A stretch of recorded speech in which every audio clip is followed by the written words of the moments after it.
የተበላሹ ነገሮች ስለነበሩ ሚስት እንደማይስተካከል አውቀው ነበረ። አልተሳካም። በፍቺ ነው የተጠናቀቀው። ያገባችሁ ሰዎች አትፋቱ። ፍቺ ወረቀት አለመቅደዳችሁ ግን አያስታብያችሁ። ሚስቱን እየመታ ያለ ወንድ ካለ ዛሬ እጁን ይሰብስብ። እግዚአብሔር እያዘነ ሚስቱን እየሰደበ ያለ ወንድ ካለ ዛሬ እጁን ይሰብስብ። ጤና ይስጥልኝ ክብራትና ክብራን ቻናላችን ቤተሰቦች እንዴት ቆያችሁልን? አብራችሁን ቆዩ የቅድሚያ የአክብሮት ግብዣችን ነው። ይህንን ቻናል ላይክ፣ ሰብስክራይብ ማድረጋችሁ እንዳትዘነጉ አስቀድመን እናሳስባለን። ዛሬ የምናነሳው ጉዳይ ቀደም ሲል እንዳልነው የዳግማዊት ፀሐዬ ትዳር አደጋ ላይ በመውደቁ እንዲሁም ደግሞ ሳምሶንም እምለዋለኝ ብሎ ሰሞኑን እንግዲህ በሚዲያ ቀርቦ ከሰይፉ ጋር ቆይታ አድርጓል። ልጆቼን ብቻዬን እንዳሳደግኩ ያክል ነው የሚሰማኝ፣ ተንከባክቤ እንቅልፍ አስተኝቼ ግራ ጥቢ ሲል በስፋት የቤታቸውን ገመና አደባባይ ወጥተው ሲናገሩ አድምጠናልና ብዙ ጊዜ እንግዲህ ቤት ውስጥ የሚደረጉ ነገሮች በግል ጉዳያችን አደባባይ በሚወጣበት ጊዜ እያንዳንዷ ቃላቶች እየተሰነጠቀች ሌላ አጀንዳ እየተፈጠረ ነው የሚሄደውና በተለይም ተጋቢዎች ባለትዳሮች ትዳራችሁን፣ ቤታችሁን፣ ገመናችሁን፣ ግላዊ ነገራችሁን አደባባይ ማውጣት ይዞ የሚመጣው ተጨማሪ ችግር እንዳለ መረዳት የሚያስፈልግ ነው የሚሆነው። አባት እንደዚህ አድርጎ እናት እንደዚህ ብላ፣ ምክንያቱም ልጆች ላይ የሚያሳድረው ተጽዕኖ በጣም ከባድ ነው። ስለ እናትም ሆነ ስለ አባት መጥፎ የሚነገር ነገር ለልጆች ጭንቅላታቸው ላይ የሚያመጣው ነገር መጥፎ ነው። ብንለያይ እንኳን ለሱ ያለኝ አክብሮት አይቀንስም፣ መውደድም አክብሮቴም አይቀንስም። በዚህ አጋጣሚ ልጆቻችንን ማሳደግ እንችላለን። እኔ ጋር ጠላትነት ወይም ጥላቻ የለም። ብዙ ዋጋ የከፈልኩበት ስለሆነ ቢስተካከል እንደ እግዚአብሔር ፍቃድ ደስ ይለኛል። ካልሆነም ደግሞ ወንድምና እህት ሆነን በተለይ ፍቺ በልጆች ስነ ልቦናና ማህበራዊ ህይወት ውስጥ የሚያሳድረው ተጽዕኖ ምን ይመስላል? ይህንን በስፋት እንድትመለከቱት እንጋብዛችኋለን። ምክንያቱም በተለይ ተማሪ ከሆኑ እንዲህ አደባባይ ላይ የቤተሰቦቻቸው ሚስጥር በሚወጣበት ጊዜ ልጆች ስነ ልቦናቸው ይጎዳል። በጓደኞቻቸው ጥያቄ ሊቀርብላቸው ይችላል። ይህ ነገር ደግሞ በተለይም ቤት ውስጥ ከሚያጋጥማቸው የስነ ልቦና ችግር በተጨማሪ በትምህርት ቤት አካባቢም እንደዚሁ ከፍተኛ የስነ ልቦና ጉዳት ሊደርስባቸው በትምህርታቸው ወደ ኋላ ሊቀሩ እንዲሁም ወደ ትምህርት ቤትና ወደ ውጭ መውጣት ጭምር ሊያስጠላቸው ላይፈልጉም ይችላሉና ይህንን ጨምራችሁ ሀሳባችሁን እያጋራችሁ እንድትቆዩ ጋበዝኳችሁ። ልጆች እነሱ ፈቅደዋለም፣ እኛ ፈቅደን ያመጣናቸው። ስለዚህ ለነሱ ነው መጠንቀቅ ያለብን፣ ለነሱ ነው እንትን ማድረግ ያለብን። ምናልባት እኮ አንዳንድ ጊዜ ልጆች አብረህ ሆነ መጨቃጨቅህ ልጆች ላይ የሚያሳድረው ተጽዕኖ የበለጠ በጣም መጥፎ ሊሆን ይችላል። የሚያሳድርባቸው ነገር መጥፎ ሊሆን ይችላል እና አንዳንዴ ይሄኛው የተሻለ ሊሆን ይችላል። እኔ እንደ ወንድ መቋቋም የምችለውን ያህል ትዳር ነው ትልቅ ጸጋ ነው፣ ትልቅ ስጦታ ነው፣ እግዚአብሔር የሚሰጥ ጸጋ ነው።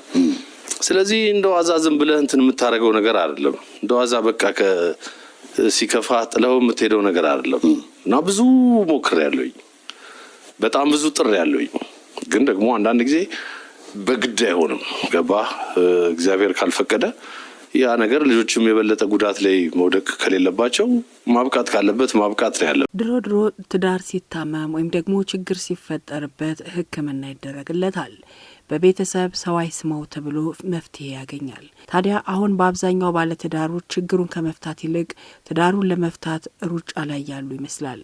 ትንሽም ሆነ ትልቅ ችግር ሲፈጠር ወደ ፍርድ ቤት መሮጥ እየተለመደ መጥቷል። ይህ የሆነው ለምንድን ነው የሚለውን ጉዳይ እንዳናነሳ ብዙዎች ትዳራችን ይሻለናል ብለው ቤት ውስጥ አፍነውት ከተቀመጡ በኋላ ደግሞ ህይወታቸውን የሚያጡበትን መንገድ ይኖራል። ነገር ግን ዛሬ የእኛ ትኩረት ይህ አይደለም። ትዳርን ለመፍታት ሩጫ ማብዛቱ ለምን አስፈለገ የሚለው ጉዳይ ነው። በተለይም ሴሌብሪቲዎች ወይም ደግሞ እውቅና ያላቸው ሰዎች ሲሆኑ ትዳራቸው ይመረመራል፣ ይበለታል፣ ውሎ አዳራቸው ሁሉ ይመረመራል። እነሱም ደግሞ በኢንስታግራም በዩቲዩብና በሌሎች ማህበራዊ ድረገጾች ላይ ውሎ አዳራቸውን ማስጣታቸው ለችግሩ መባባስ እንደ ምክንያት እንደሚጠቀስ ነው ባለሙያዎች እያስረዱ የሚገኙት። ለምሳሌ ከትዳራቸው የተለያዩ ሰዎችን ቁጥር ስንመለከት ቀላል የሚባል አይደለም። በተለይም በዚህ ሰሞን የመወያያ አጀንዳ የፈጠረችው ዳግማዊት ፀሐዬን ጨምሮ መቅደስ ጸጋዬ፣ እፀ ሕይወት አበበ፣ ገነት ንጋቱ፣ ሰላም ተስፋዬ፣ ቃል ኪዳን ጥበቡ የሚነሱ ናቸው። ወደ ወንዶቹ ጎራ በምንልበት ጊዜ እንደዚሁ የሰሞኑ መነጋገሪያ አጀንዳ የሆነው ሳምሶን ታደሰ ቤቢ፣ ብርሃኑ ታሪኩ ባባ፣ ሙሉጌታ ጀዋሬ፣ ሰለሞን ቦጋለ፣ ጥላሁን ጉግሳ፣ ንዋይ ደበበ እያለ መቀጠል ይቻላል። እነዚህ ከብዙ ጥቂቶቹ ታዋቂ ሰዎች ትዳራቸውን በፍቺ የደመደሙ ሲሆኑ ገነት ግን ሰሞኑን ከ14 ዓመት በኋላ በድጋሚ ከልጆቿ አባት ጋር ጋብቻዋን ፈጽማ አገር ጉድ አስብላለች፣ ብዙዎችን አስደስታለች። አልጋ ባልጋ አይደለም፣ ሁሉ ነገር ፐርፌክት አይደለም፣ ግን መልካም ነገሩ ስለሚያመዝን እኔ በጣም ደስተኛ ነኝ። ከምንም በላይ ደግሞ በምንም ነገር ከጎኔ ያለው የሚያግዘኝ ባለቤቴ ምርጥ ተዋናይ ሳምሶን ታደሰ ቤቢ የሱ ፍቅር ነው ለትዳር መሰረቱም ለትዳር መቆየቱም ለደስተኝነቴም እሱ የሚሰጠኝ ፍቅር የሚያሳየኝ እንክብካቤ እና በማንኛውም ነገር ከጎኔ ስለሆነ ለዛም ነው ሁሌ ማመሰግነው። ጋብቻ በሰው ልጆች ሁለንተናዊ ክዋኔ ውስጥ ትልቅ ሚና ያለው የተከበረ ማህበራዊ ተቋም ነው። በሀገራችን ኢትዮጵያ ጋብቻ በተጋቢዎች ነጻ ፈቃድ ላይ ተመስርቶ የሚቋቋም ሆኖ ራሱን የቻለ ልዩ የህግ ጥበቃ የሚደረግለት ትልቅ የቤተሰብ ብሎም የሀገር መሰረት ነው።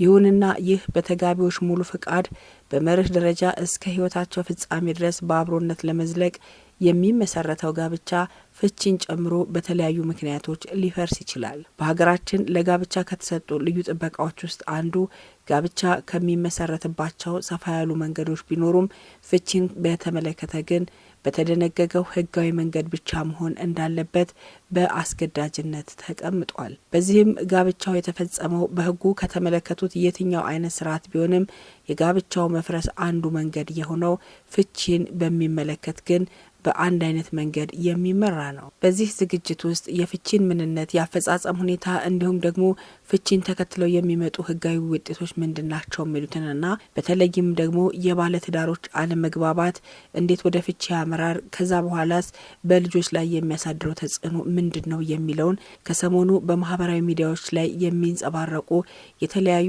የፍቺና የዳግም ጋብቻ ሁኔታዎች እያነጻጸርን የምንመለከት ይሆናል። አብራችሁን እንድትቆዩ እንጋብዛችኋለን። የቤተሰብ ህጉ በአንቀጽ 75 ፍቺን ጨምሮ ጋብቻ የሚፈርስባቸው ምክንያቶች ያስቀምጥ እንጂ ለፍቺ ቀጥተኛ ትርጉም አልሰጠም። የኢትዮጵያ ቋንቋዎች ጥናትና ምርምር የአማርኛ ቋንቋ መዝገበ ቃላት ፍቺን ፈታ የሚለውን ቃል ሲተረጉም ትዳሩን አፈረሰ፣ ከሚስቱ ተለያየ በማለት ያስቀምጠዋል። በአጭሩ ፍቺ ትዳር ከሚፈርስባቸው መንገዶች አንዱ ሆኖ ልዩ ልዩ ህጋዊ ውጤቶች ያሉበት ሂደትን እንመለከታለን። ለመሆኑ የባለትዳሮች አለመግባባት ለምን ወደ ፍቺ ያመራል የሚለውን ጉዳይ በቀዳሚነት ብንመለከት ዓለማችንን ዞር ዞር ብሎ በፍቺ መነጽር የሚመለከት ቢኖር ከአናት ወይም ደግሞ በቅድሚያ ተቀምጣ የምትገኘውን ማልዲቭስን መመልከት በቂ ነው። ማልዲቭስ በዚሁ የተነሳ በዓለም ድንቃ ድንቅ መዝገብ ላይ ስሟ በደማቁ ሰፍሯል።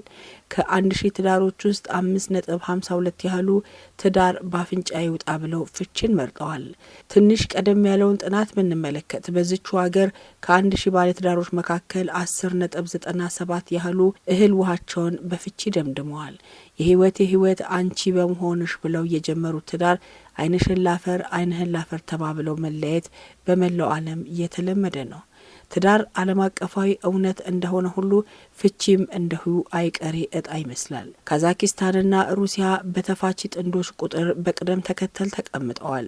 ዩናይትድ ኪንግደምና አሜሪካ ትዳር የማይበረከትባቸው አገራት ተብለዋል። ቀደም ብሎ የተሰሩ ጥናቶች እንደሚያሳዩት ከሆነ አሜሪካ 3ኛ ደረጃ ላይ ነበረች። ነገር ግን ከ3 ዓመት ወዲህ ደግሞ 13ኛ ደረጃ ላይ ተቀምጣለች። በአሜሪካ 53 በመቶ የሚሆኑ ትዳሮች በፍቺ ይጠናቀቃሉ። በአፍሪካ አገራት ጥናት ላይ የተመሰረተው የተደራጀ መረጃ ባይኖርም ፍቺ ግን መኖሩ የማይካድ ሀቅ ነው። የሶስት ጉልቻው መሰረት የተናጋበት ትዳር የተደበላለቀባቸው ጥንዶች ጉንጫቸውን ለስሞሽ ሳይሆን ለንክሻ የሚፈላለጉ ባልና ሚስቶች እዚህም እዚያም በርክተዋል። ፍቺ በልጆች ላይ የሚያደርሰውን ጉዳት ያጠኑትና የጋብቻ አማካሪ የሆኑት ቀበኔ ሆንዴሳ የትዳር መፍረስ የልጆች ወደፊት እጣ ፈንታ ከማጨለም ባለፈ በአገር ላይ ትልቅ ኪሳራ የሚያደርስ ነው ይላሉ። እንደሳቸው ገለጻ ከሆነ በቢቢሲ ላይ ተገኝተው ሰፊ ማብራሪያ ሰጥተው ነበር። ኢትዮጵያ አክራሪ ሃይማኖተኞችና ባህላቸውን አጥባቂዎች የሚበዙባት አገር እንደመሆኗ መጠን ለትዳር ትልቅ ስፍራ ከሚሰጡ አገራት መካከል አንዷ ናት ይላሉ ባለሙያው። ይሁን እንጂ ከቅርብ ጊዜ ወዲህ ግን ፍቺ በተለያዩ ከተሞች አካባቢ እየጨመረ መምጣቱንም ይናገራሉ። በአዲስ አበባና በአካባቢው በሚገኙ ከተሞች ያለው ፍቺ አሳሳቢ ደረጃ ላይ ደርሷል ያሉት የትዳር አማካሪዋ ቀበኔ ይህ ማለት በገጠር አካባቢ ፍቺ የለም ማለት እንዳልሆነ አጽንኦት ሰጥተው አስረድተዋል። የአዲስ አበባ ወሳኝ ኩነት ምዝገባና መረጃ ኤጀንሲ በ2014 ዓመተ ምህረት ከ3 ዓመት በፊት ያወጣው መረጃ ከ14000 በላይ ጋብቻ 1623 የፍቺ ምዝገባዎች መከናወኑን አሳውቀው ነበር። ይህንን ቁጥር በ2010 ዓመተ ምህረት ብናየው ደግሞ 1923 የሚሆኑ ጥንዶች ፍቺ መፈጸማቸውን የአዲስ አበባ ወሳኝ ኩነቶች ምዝገባ ኤጀንሲ አስረድቷል። ይህ እንግዲህ እየጨመረ መምጣቱን የሚያሳይ ነው። የፌዴራል ጠቅላይ ፍርድ ቤት በአዲስ አበባና በሌሎች ከተሞች የፍቺ ቁጥር መጨመሩ እንዳሳሰበው በድረገጹ ላይ ገልጾ ነበር። በአዲስ አበባ ከ2012 እስከ 2014 ባለው ጊዜ ውስጥ ብቻ 16035 ፍቺዎች እንደተካሄዱ የፍርድ ቤቱ መረጃ ያሳያል። በአዲስ አበባ ብቻ በዚሁ ዓመታት ከተመዘገቡ 51721 ጋብቻዎች ውስጥ 3550 መፍረሱን የወሳኝ ኩነቶች ጽሕፈት ቤት ገልጿል። ከቅርብ ጊዜ ወዲህ ትክክለኛ የፍቺ መጠን በቁጥር ተሰልቶ ባይታወቅም ጉዳቱ ግን ከእለት እለት እየጨመረ መጥቷል ነው የሚሉት ባለሙያዋ። የጋብቻ መፍረስ በተጋቢዎቹ ወይም ደግሞ በባለትዳሮቹ ብቻ ሳይሆን በጎረቤት፣ በአካባቢ፣ በቤተሰብና በተለይም ደግሞ በልጆች ላይ ከፍተኛ ተጽዕኖ ያሳድራል ነው የሚሉት። እዚህ ጋር ምሳሌ እንዲሆን አንዲት መረጃ እንስጣችሁ። አርቲስት ሳምሶንና ድምፃዊት ዳግማዊት ፀሐዬ ሰሞኑን በተፈጠረው አለመግባባት በልጆች ላይ ምን ሊፈጠር ይችላል የሚለውን ከራሳቸው አንደበት የተናገሩትን እስኪ አድምጠን እንመለስ። ልጆች ላይ የሚያሳድረው ተጽዕኖ በጣም ከባድ ነው። ስለ እናትም ሆነ ስለ አባት መጥፎ የሚነገር ነገር ለልጆች ጭንቅላታቸው ላይ የሚያመጣው ነገር መጥፎ ነው እና ልጆች እነሱ ፈቅደው አይደለም እኛ ፈቅደን ያመጣናቸው። ስለዚህ ለነሱ ነው መጠንቀቅ ያለብን፣ ለነሱ ነው እንትን ማድረግ ያለብን። ምናልባት እኮ አንዳንድ ጊዜ ልጆች አብረህ ሆነ መጨቃጨቅህ ልጆች ላይ የሚያሳድረው ተጽዕኖ የበለጠ በጣም መጥፎ ሊሆን ይችላል። የሚያሳድርባቸው ነገር መጥፎ ሊሆን ይችላል እና አንዳንዴ ይሄኛው የተሻለ ሊሆን ይችላል። እንዳደመጣችሁት ነው። ወላጆች ለልጆች ብለው ዋጋ ይከፍላሉ። አንዳንዶች ደግሞ ትዳራችን ይብቃን እዚህ ጋር ብለው ይለያያሉ። የጋብቻ መፍረስ በልጆች ላይ ብቻ ሳይሆን ቀደም ሲል እንዳልነው ጠባሳው የብዙዎች ነው። የልጆች ግን የበረታ ነው። ፍቺ በየትኛውም የእድሜ ክልል ለሚገኙ ህጻናት የሚያደርሰው የስነ ልቦና ጠባሳ ቀላል የሚባል አይደለም። የትዳር መፍረስ ልጆችን፣ ቤተሰብ፣ ማህበረሰብንና አገርን እንደሚጎዳ በርካታ አገርና ዓለም አቀፍ ጥናታዊ ጽሑፎች ያስረዳሉ። በተለይ ደግሞ ዛሬ ትዳራችን፣ ገመናችን እንዲህ በየማህበራዊ ሚዲያው አደባባይ ከተሰጣ በኋላ በተለይም በልጆች ላይ የሚደርሰው ስነ ልቦናዊ ጥቃት፣ ስነ ልቦናዊ ጉዳት እጅግ ከፍተኛ ነው። ተመራማሪዋ እንደሚሉት ከሆነ ትዳር ሲፈርስ ልጆች ከስሩ እንደተነቀለ ዛፍ ነው የሚሆኑት ይላሉ። ልጆች አስተዳደጋቸውን የሚከታተል ሰው ሲያጡ በፍርሃት በቁጣና በሀዘን ያድጋሉ ሲሉም ያክላሉ። በኢትዮጵያ ችግሩ አሳሳቢ የሆነ መምጣቱን የሚገልጹት ባለሙያ ይህም ህጻናት ባልተለመደ ባህሪ እንዲያድጉ ያደርጋል ሲሉ ያስረዳሉ። በፍቺ ምክንያት ህጻናት ለአካላዊ፣ ለአእምሮዊና ለስነ ልቦናዊ ጉዳት እንደሚያጋልጡም ጨምረው ገልጸዋል። ከእናትና ከአባታቸው ጋር ያላቸውን ግንኙነትና ፍቅር ያቋርጣል። ይህ ደግሞ አእምሯቸውን ከመጉዳቱ ባሻገር በቀሪው ዘመናቸው በድንጋጤና በፍርሃት እንዲኖሩ ያደርጋቸዋል ይላሉ።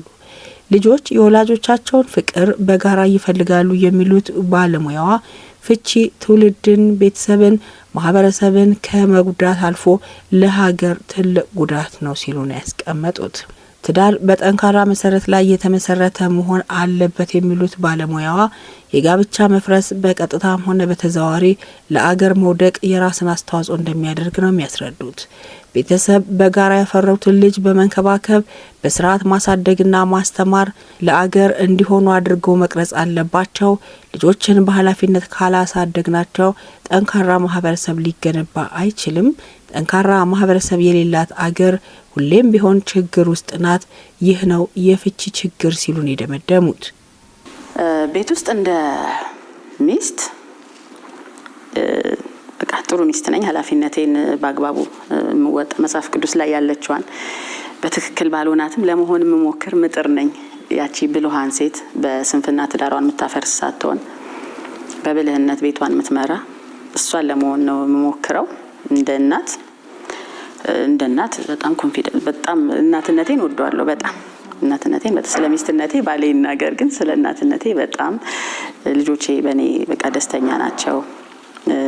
ምቾት ሲሰጣቸው አያለውና ከምንም በላይ የሚያስደስተኝ ስለሆነ ቤት ውስጥ ያለኝ ነገር በቃ እንደ ሚስትም እንደ እናትም ውጪ ደግሞ እንደ ባለሙያ እንደ